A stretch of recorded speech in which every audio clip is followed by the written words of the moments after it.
decide what solutions they wanted to use. And at the end of that 5 years, about 40 to 50% of all the schools in Singapore were using learning management system and e-learning in some ways. Then we had the second IT master plan, which wasn't as well funded as the first master plan, because the first master plan, we already bought all the hardware we need to buy. It was more about upgrading. So the budget was about probably 1/4 to 1/5 of the original 2 billion budget.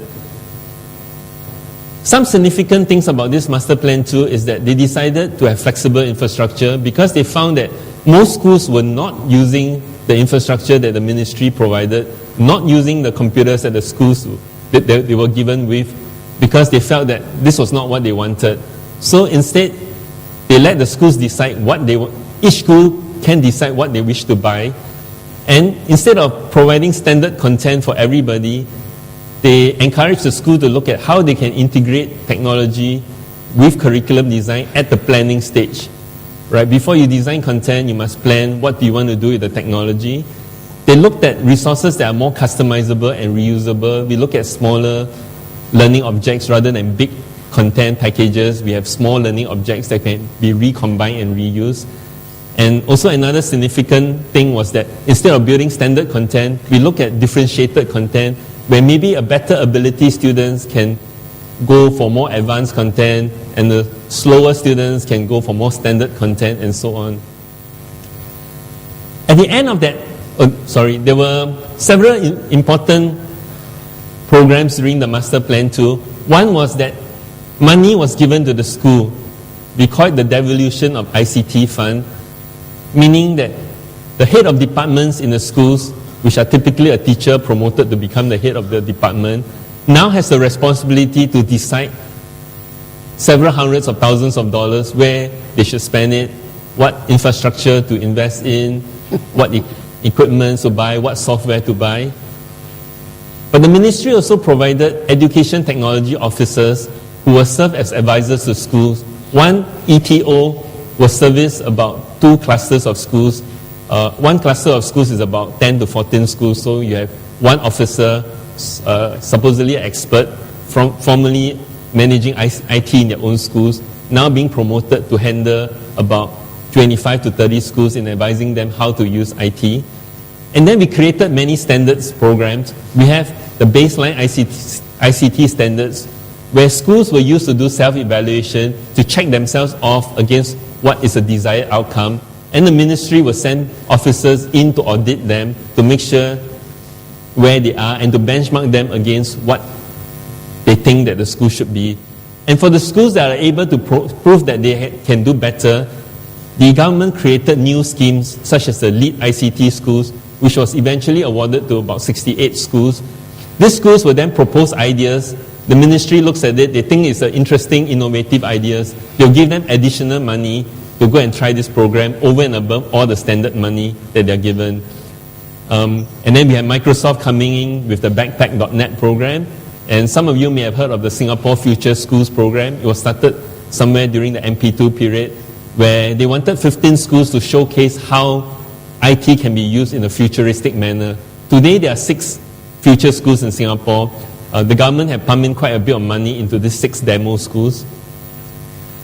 The government also started something called the emergency school closure, where every school in Singapore must at least simulate a school closure at least several times in a year. Like my own child, sometimes they don't go to the school. On the school day, they have to do their learning from home. So every school have to do that. The industry itself, after all the dot-com boom, with 30 to 40 companies started in the year 2000, slowly, over time, some of them found that they couldn't survive, so there was merger, acquisition, closures of company, and there were active MOE and IDA partnership to stimulate creative ideas from the schools to support the development of e-learning. And there were more mature e-learning systems. We started to adopt many of the standards, such as the SCORM standards. It became something that's compulsory for all the schools to use. And schools also have a lot of interesting niche innovative ideas, which then they provided the companies to build. So, as a result of Master Plan 2, 100% of all the schools in Singapore at the end of year 2008 were using e-learning. The teachers were comfortable with different ways to make their own content, and there was also very active research by the schools and NIE. And most of the content is actually created in Singapore. They are not created by the Ministry of Education anymore. They are created by the industry. Then we had our third master plan, which started 2 years ago and is running till year 2014. The key for this new master plan is that they want to strengthen the integration of ICT into curriculum and pedagogy, more planning of how it can be used effectively. They wanted also another track where teachers can share professional development in this area about how they use ICT effectively. So they encourage the National Institute of Education, which is a teachers training college in Singapore, to form some active research groups on this, sharing of best practices, and also continuous enhancing of the ICT provisions to schools. Now, some very significant Master Plan 3 projects have been implemented. We started with some one-to-one computing schools in Singapore at the end of the Master Plan 2, and they wanted to encourage more one-to-one computing as well as wireless computing in schools. Some of the programs that were started in the Master Plan 2, such as Future School, Lead ICT, continues on. Singapore is going on to a gigabit national bandwidth. That should be available in the next few years across the whole Singapore. So we should see more active use of broadband content, more active research.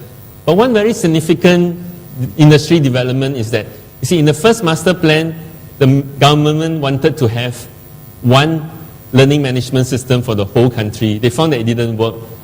In the second master plan, they let the schools decide what they want to do.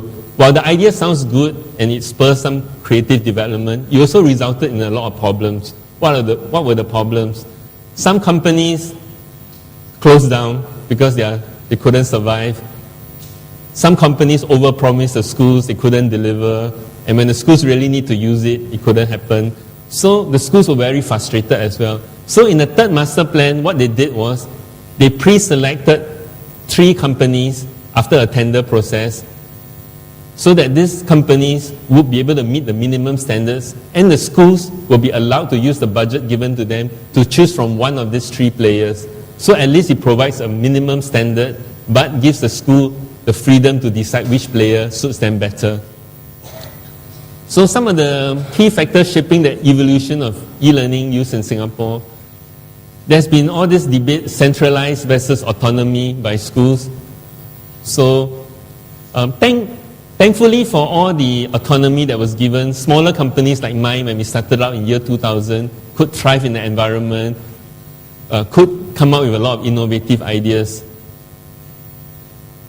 So while autonomy is good, I also shared that there were also problems because imagine there were 30 to 50 companies and most of them are not around today. So those schools that went with them found very frustrating that they had to change their e-learning plans because the company closed down. So another thing that shaped the evolution was that there was very active experimentation in the use of ICT, started off by all the government grants, and the companies latched on the grants and created interesting ideas, and some of this grew on to become very successful. And there was something very interesting that happened in Singapore that really drove home the point that e-learning is a necessity, not a luxury. Some of you will remember that in year 2003, there was SARS that hit certain parts of the world, Singapore included. So we had to close our schools for 2 weeks in Singapore in 2003. At that time, only about 40% of the schools were using e-learning. So you imagine what happened to the rest of the 60% of the schools. They could not do anything. The students go home, there was no way they had learning. And then 2 years ago, there was a H1N1 where we almost closed our schools as well. So it drove home the point that it was important because situations like this, you need to have e-learning. And of course, if there are no emergency situation like this, schools can also use it to supplement the way they do teaching and learning in a creative way. So gradually also the teachers became more and more confident administrators and users of ICT. Although this is not an easy journey, it's a 14 years journey. I've seen it happen from the time that teachers do not know how to use the mouse, they lift it up and move it in the air and wonder why the mouse doesn't work, you know.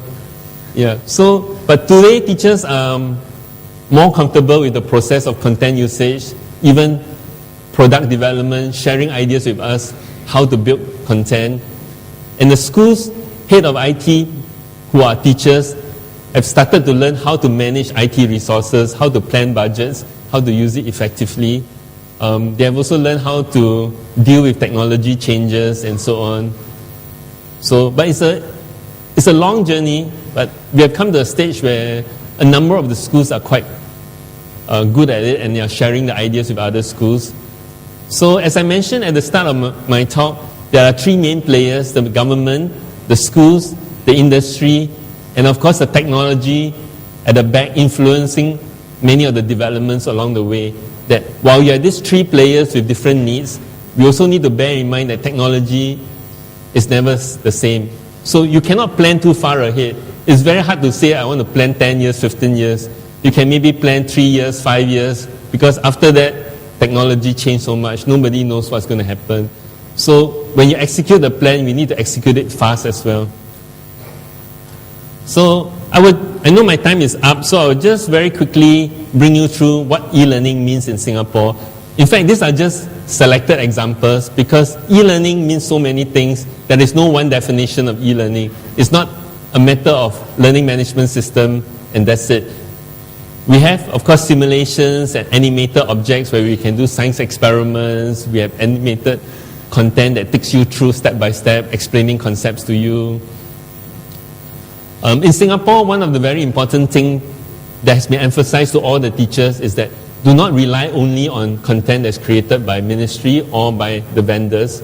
Teachers must build their own content. As a result, when we were servicing the schools, due to all these pressures, we built a lot of e-learning tools that allow the teachers to use their own PowerPoint, Word document, and different ideas and different content they have, be it pictures, videos, and so on, to be able to merge it into a lesson using the learning object concept. And to make things easier for the teachers, we have lesson bank with all the multimedia content that we provide and what we can find from the internet. We classified it properly so that the teachers can go there and search according to the level, according to the topics that they want. The ministry also provided video resources that were originally created during the first master plan. And these were then distributed to the schools in the form of a CD-ROM. But many e-learning companies started to take this and put it up onto the e-learning platform so that the teachers can use it. And then they put it in the streaming format to make sure that it is easily accessible. So these are just some results, examples of made by teachers content. So blogs are also commonly used by teachers and students as part of lessons. And then we have things like a journalism where students sometimes go outdoor for learning, they come back, they report it through a portal. So this is also e-learning in Singapore. So example of an article written by students after they have gone out on a trip to do some reporting. So it's part of that language learning. And then we have this particular one where students will record themselves in front of a video reading, and then the other friends can actually go in and comment about their reading, and they can even make comments at a particular point in the video where the person maybe said something wrongly. You can put a bookmark there and jump to that part and comment on it. So we have game builders tools to allow the teachers to just fill in the questions and the answers and generate a game that you can easily put as a learning object in your learning in your course package. So this allows teachers to be able to build content with just ideas they have. Maybe I want, instead of a quiz question, I want it in a hangman game format, in a drag and drop game format. So the teachers just have to specify the format, put in the questions and